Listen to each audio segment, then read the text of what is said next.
Good day everyone, my name is Veronica Tagalogon and I'll be discussing the changing global landscape of the 21st century teachers.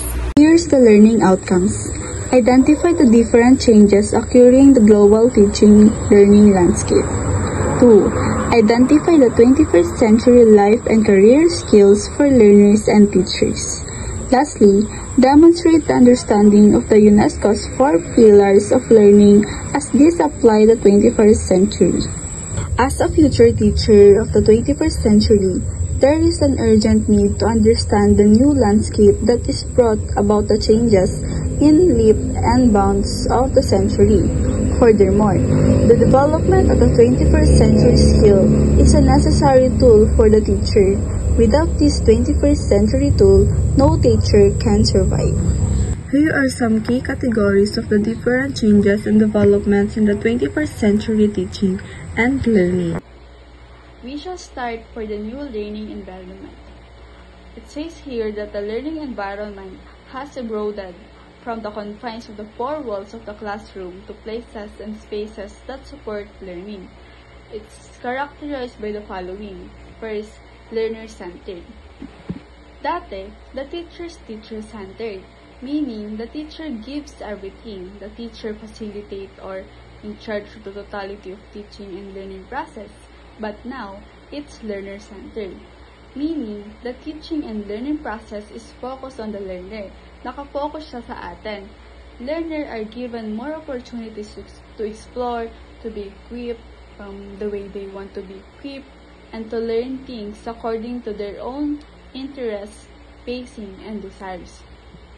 Next, it's also characterized by new spaces because it's already borderless, meaning learning does not only happen in the 4 walls of the classroom. Even if you are not in the classroom, or even if you are in the comfort of your own homes, you could still learn because we already have blended learning, we already have online learning as long as ICT is there. So, as long as technology is there, then you could learn whatever and whatever you want to learn. Next, it's also characterized by opportunity for creativity and innovations because like what I said earlier, students are given more responsibility to study things the way they want to study. They are given opportunities to apply their creativity and to be innovative as regards understanding a certain content or as regards accomplishing a certain task. Alright, and at the same time, the new learning environment is using ICT or the information communication technology. With the use of the different platforms, we could teach students various platforms like Moodle, Google Classroom, Google Meet, and others. So that's how new in learning environment is. Now, we also have the new learning contents. So, what is the meaning of new learning contents? The contents now are integrated or interdisciplinary. We are not discussing or we are not learning a certain subject matter in isolation. We have what we call a spiral progression for learning science, meaning in a certain year level, they already have a touch of everything like they have yung mga subject na physics, chemistry, biology, and general science. At the same time, this science is already integrated with another subject like math or English. So the way we approach our subject is totally different from the past because before, if you are discussing English, we are focused only in the English. But this time, English is already connected with another subject or area. That's why it's integrated and interdisciplinary. Next, it's demand-driven. Because what we learn in the school is already what the students need outside. Nakabase na rin sa kung ano ang kailangan ng society at ng students ngayon. Kung ano ang relevant sa trabaho at real life, yun ang mas tinututukan natin.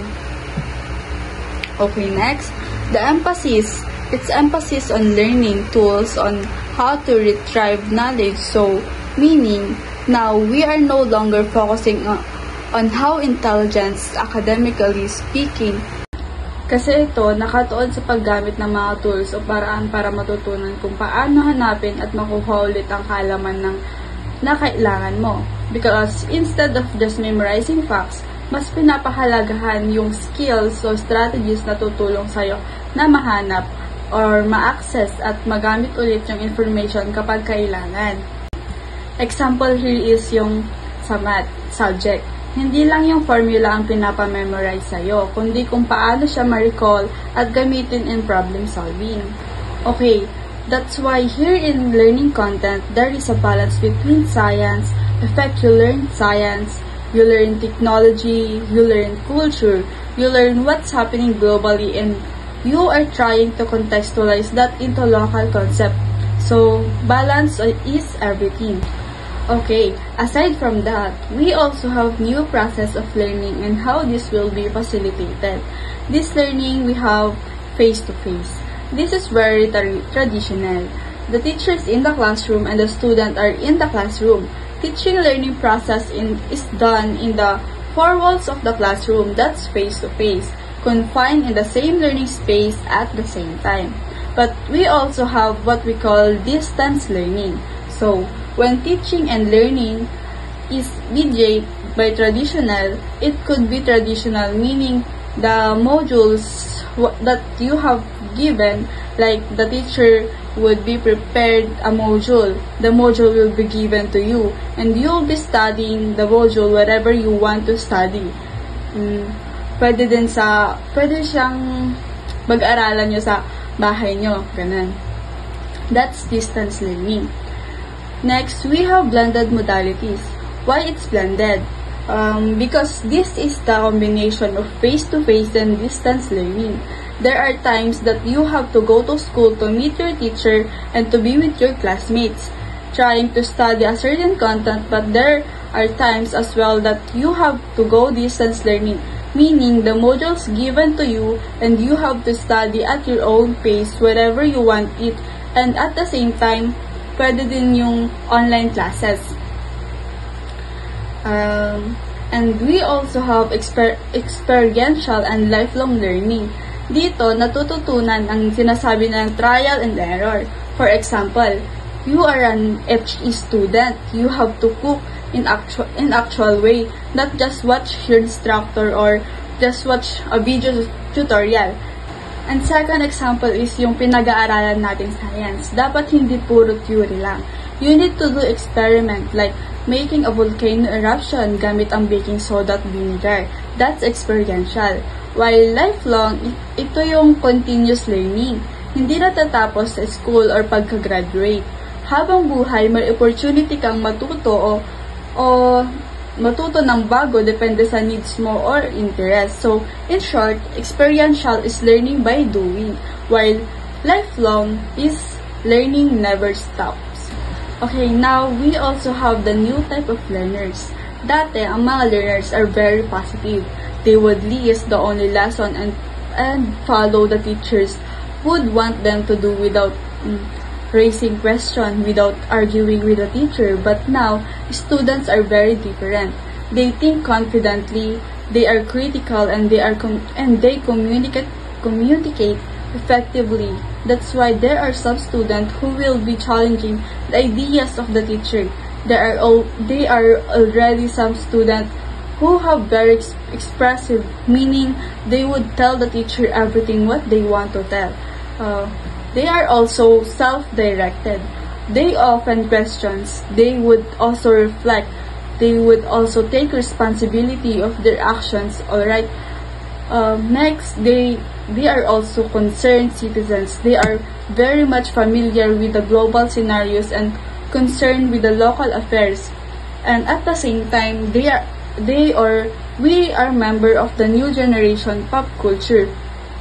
For that matter, and because of the things that pwedeng mapanood sa internet or TV, they tend to think differently and respond differently, and also tend to act differently. So, nakadepende ito sa mga napapanood sa internet.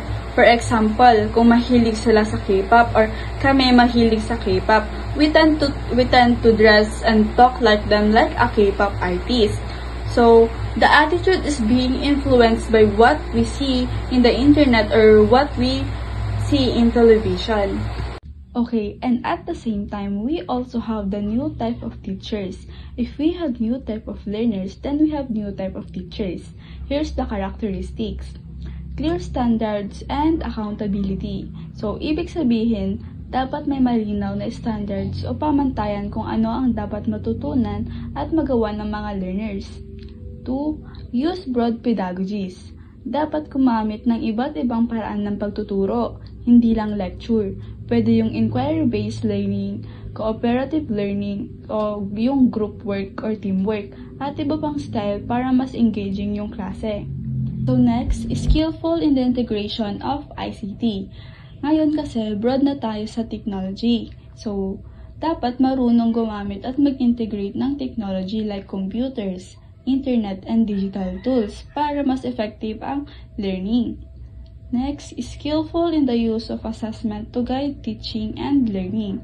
Dapat marunong gumamit ng test, performance tasks, quizzes, at feedback para malaman kung effective at ang teaching at kung saan dapat mas i-improve ang learning ng mga students. And also, great understanding of local and global culture. Dapat may malalim na pag-unawa at respeto sa sariling kultura at tradisyon at marunong din makikonek or makisama sa global or international perspective. Next, skillful in action research.